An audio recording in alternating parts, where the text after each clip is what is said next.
বিদ্যুৎ প্রকল্পে বাড়ছে বকেয়া।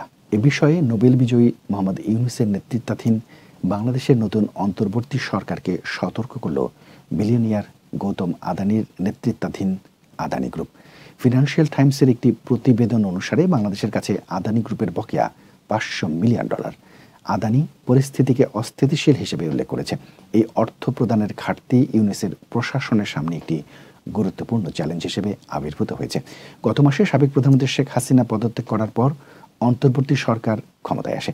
ইউনূসের সরকার হাসিনার অধীনে ব্যয়বহুল অবকাঠামো চুক্তির সমালোচনা করেছে, যার মধ্যে ভারতে তার 1600 মেগাওয়াট গেবদা প্ল্যান্ট থেকে বিদ্যুৎ সরবরাহের জন্য আদানির সঙ্গে বিতর্কিত চুক্তি অন্তর্ভুক্ত রয়েছে।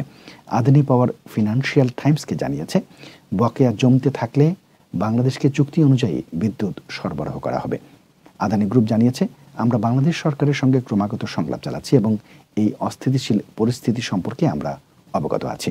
আমরা কেবল আমাদের সরবরাহের প্রতিশ্রুতি পূরণ করছি না, বরং ক্রমবর্ধমান প্রাপ্যতা সত্ত্বেও আমাদের ঋণদাতা এবং সরবরাহকারীদের প্রতি প্রতিশ্রুতি পূরণ করছি।